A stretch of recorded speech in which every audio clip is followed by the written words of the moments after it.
लेकिन विष्णु जी मुझे बता दीजिए, द्वारका के जो कृष्ण नगरी है वहां के 2 द्वीप वक्फ के कैसे हो गए? वहां हरियाणा में यमुना नगर में गुरुद्वारा है, उसकी जमीन भी वक्फ की दावा कर रहे हैं। वो मंदिर 1500 साल पुराना है, इस्लाम से पहले का, वो भी कह रहे हैं हमारा है।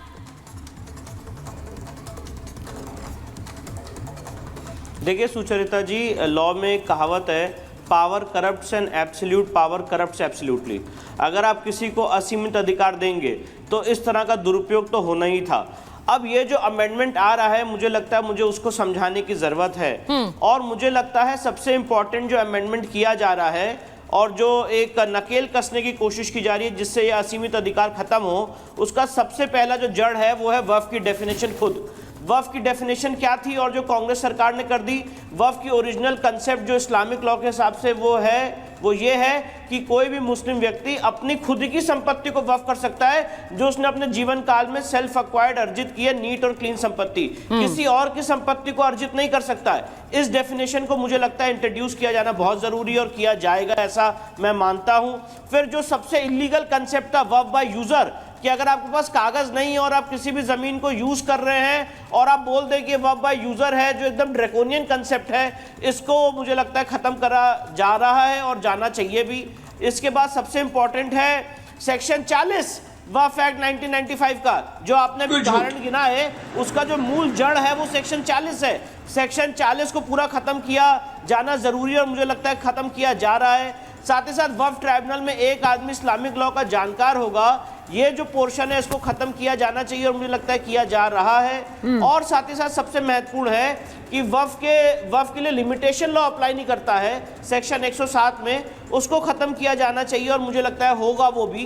तो ये सारी बातें हैं महत्वपूर्ण। कुछ ऐसे बिंदु हैं, यहाँ पे पूरे वक्फ एक्ट को रिपील नहीं किया जा रहा है सुचरिता जी, मैं बताना चाहता हूँ वक्फ एक्ट के वो प्रोविजंस जो भारतीय संविधान के खिलाफ है, जो असीमित अधिकार देते हैं, जो नॉन हिंदूज को भी ये फोर्स करते हैं कि वो वक्फ ट्राइब्यूनल जाए, और वक्फ ट्राइब्यूनल का जो निर्णय है वो आप समय सीमा के अंदर जाए, 1 साल के अंदर जाए, नहीं तो फाइनल हो जाएगा। इन सारे पोर्शंस पे लगाम लगाई जाए। अब देखिए विष्णु जी, आपने जो बात कही है बहुत सही है, आपने बिल्कुल सही एक तरह से तस्वीर हमारे दर्शकों के सामने रखी है।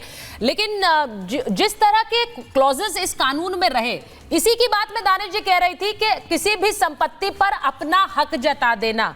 समस्या इस बात से नहीं है कि वक्फ बोर्ड आज रेलवे और इसी के साथ साथ सेना के बाद तीसरा सबसे बड़ा संपत्ति का मालिक है इस देश में, इससे समस्या नहीं है। लेकिन समस्या यह है कि उन प्रॉपर्टीज पर इतने लोग अपना क्लेम करते रह गए लेकिन उनकी कहीं सुनवाई नहीं हुई है। इसीलिए ये कानून की जरूरत है, इस बदलाव की जरूरत है। मैं एक बार वरुण जी आपके पास आ रही हूं, मुमताज जी उसके बाद आती हूं आपके पास। वरुण जी, 123 संपत्तियां सेंट्रल दिल्ली, ल्यूटन्स दिल्ली में वक्फ के नाम कर दी 2014 में चुनाव से पहले। जवाब दे दूं, विष्णु शंकर का जवाब दे दूं मैं। ठीक है, जल्दी से जवाब दे दीजिए। विष्णु शंकर जी का जवाब दीजिए। देखिए, सबसे पहले जो उन्होंने जो बातें कही हैं, मैं आपको एक बात बता दूं कि हमारी अदालत में, देश की जो भी अदालत है जिसमें जो भी व्यक्ति क्लेम करने जाता है, अगर आप भी कोई चीज को क्लेम करने जाएंगी तो डॉक्यूमेंट जो मैटर है वो सबमिट होने के लिए सारे बेसिक डॉक्यूमेंट की जरूरत होती है, जो यहाँ बैठ के विष्णु शंकर जैन जी झूठ बोल रहे हैं, जो नहीं बोलना चाहिए। क्योंकि जब तक आप प्रॉपर एविडेंसेस और डॉक्यूमेंट सबमिट नहीं करते तब तक जो है अदालत इसको आगे बढ़ाती नहीं है। उसके बाद सामने वाले पक्षकार को जो है नोटिस निकलता है और फिर ये चीजें तय होती हैं। इसलिए सिर्फ ये बिला वजह कह देना कि भाई यहाँ एक बार डिक्लेयर कर दिया तो हो जाएगा। अरे मैं ये कह दूंगा कि अभी शहजाद जी ने भी आपको ये बात बताई। एक मिनट दानिश जी, वो दानिश कुरैशी की मालिका का हो, दानिश जी अभी शहजाद जी ने ये बात बोली कि मुस्लिम कम्युनिटी के अंदर से, सुन लीजिए मेरी बात सुन लीजिए, मुस्लिम कम्युनिटी के अंदर से इस वक्फ के अमेंडमेंट की बात आई थी। क्यों आई शहजाद जी, जरा एक बार जल्दी से बता दीजिए। देखिए, मैं मुस्लिम कम्युनिटी के अंदर से डिमांड आई है। दानिश जी सुन लीजिए, एक बार एक उदाहरण देता हूँ। अभी 2 दिन पहले मेरे साथ, सुन लीजिए, अरे दानिश जी चिल्लाने, कोई नहीं, एक करके बोलेंगे ना दानिश जी। मैं जवाब दूं उसका। अरे ये आप दीजिएगा, मैं ये नहीं कह रही हूँ आप मत दीजिए। 10 सेकंड नहीं 1 सेकंड, नहीं आपको मैंने 10 सेकंड दिए अभी। 1 मिनट शहजाद जी बोले, उसके बाद आप आती हूँ। हाँ बोलिए। जो पूरे देश के प्रमुख दरगाह की कमेटी है, ऑल इंडिया सजादा नशीन काउंसिल, उसके अध्यक्ष सैयद नसरुद्दीन चिश्ती, उनके साथ देश की प्रमुख दरगाहों के लोग आकर किरण रिजिजू के साथ बैठे और उन्होंने कहा कि सबसे ज्यादा अगर संपत्ति पर अतिक्रमण होता है तो हमारी संपत्ति है। हमारी संपत्ति को वक्फ बोर्ड बोलता है ये वक्फ की जमीन है, छोड़ दो इसको और हम क्लेम कर लेते हैं। मैं इनसे पूछना चाहता हूं एक ही उदाहरण, ताजमहल को भी क्लेम किया था यूपी सुन्नी वक्फ बोर्ड ने। अब मैं चाहता हूं कि दानिश कुरैशी और MIM मुझे शाहजहां के दस्तखत किए हुए डॉक्यूमेंट दिखाए कि मुमताज महल के लिए नहीं था, वो सुन्नी वक्फ बोर्ड के लिए था। नहीं आज दिखा दे मुझे और मैं फिर सॉरी बोल के निकल जाऊंगा डिबेट से, फिर ये वक्फ एक्ट कैंसिल कर देंगे। मुझे शाहजहां का डॉक्यूमेंट दिखाइए, शाहजहां का साइन डॉक्यूमेंट बहुत अच्छे से मैं आपको जवाब।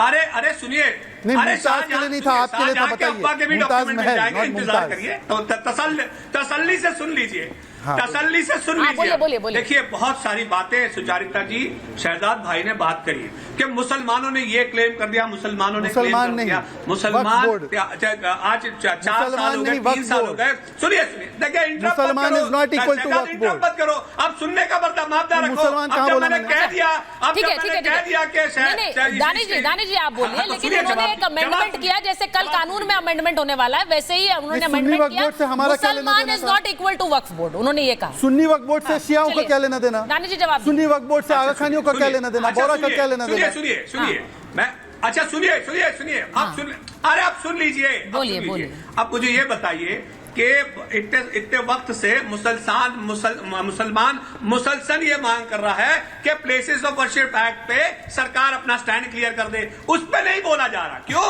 तो लेकिन सब दिक्कत ये है कि भाई आप ये बात कहेंगे कि भाई शाहजहां के मामले में आप डॉक्यूमेंट लाइए, लोग वहां से आए हैं, जो यूनिट है वहां से लोग आए हैं, यहाँ से लोग आए, और देश पुकार के कह रहा है कि प्लेसेस ऑफ वर्शिप एक्ट में सरकार अपना स्टैंड क्लियर करे, नरेंद्र मोदी इस पे बात करे। अच्छा देखिए, मैं आपसे एक बात कह रही हूँ दानिश जी, समस्या क्यों है इसे समझिए, ये इंपॉर्टेंट क्यों है इसे समझिए।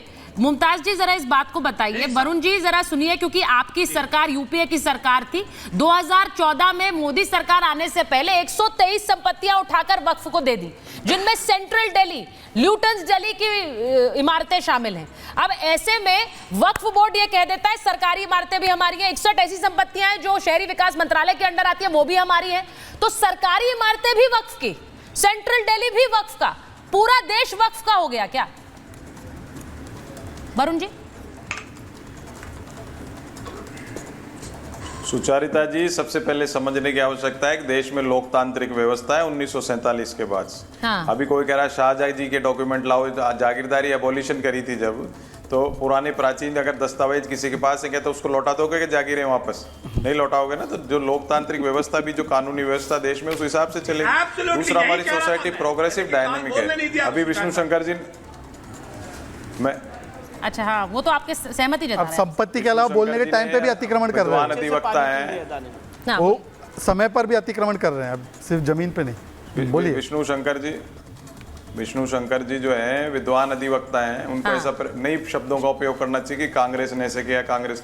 अगर आप अधिवक्ता हो तो आपको कांग्रेस बीजेपी इक्वल समझना चाहिए, और समय काल परिस्थिति के अनुसार निर्णय लेती हैं सारी सरकारें। आज के समय में अगर वक्फ बोर्ड है या कोई और कानून है, उसमें अगर संसद, क्योंकि लोकतंत्र का प्रतिनिधित्व जनता का संसद करती है, उसमें डिस्कशन होगा आज की जरूरत कोई है वक्फ बोर्ड में बदलाव करने की या नहीं है, आपको क्या लगता है? डिसाइड करेगी। ये मोदी का अंटर चलेगा, मोदी का अंटर, वो भाई नहीं, मोदी का अंटर क्या होता है आप बताइए, मोदी का अंटर क्या होता है? अगर ऐसे शब्दों का प्रयोग होगा तो समाज में अपने आप ही आक्रोश पैदा होगा, अराजकता पैदा होगी। आप अपन ये बात करेंगे भाई संसद में इस पे चर्चा होगी। भाई वर्तमान में देखिए, मैंने कहा ना सोसाइटी डायनामिक है, हमारी प्रोग्रेसिव है। आज जैसे 3 तलाक के कुरीति मानने लगे सब, तो उसको हटाया गया, उसमें क्या बात? देखिए जो कुरीतियां हैं, सामाजिक कुरीतियां हैं, वो रेवेन्यू में दिक्कत है, क्योंकि देखिए 150 करोड़ आदमी हो गए, अलग-अलग जमीन है कम। भारत में मुमताज जी जरा सुनिए, विष्णु जी आप भी सुनिए, भारत में अलग अलग मंदिरों के ट्रस्ट होते हैं, लेकिन कोई ऐसा ट्रस्ट नहीं है जो देश भर के मंदिरों को मैनेज करता हो। अगर ऐसा कोई ट्रस्ट होता और वो जगह जगह जाकर मस्जिद गुरुद्वारे की जमीन पर एक तरह से कह देता ये हमारी है, ये भी जमीन हमारी है, विष्णु जी को भी स्क्रीन पर रखिए, मुमताज जी को, अगर वो जगह जगह जाके कह देता कि ये हमारी है, तो क्या होता? क्या उसके खिलाफ आवाजें नहीं उठती? मैं सिर्फ ये कह रही हूं कि इतनी संपत्तियां सब वक्फ की होती जा रही है, जिसमें सरकारी इमारतें भी हैं, दूसरे धर्म के जो धार्मिक स्थल है वो भी है। ये कैसे हो रहा है मुमताज जी? इसको उलट करके देखिए ना आप।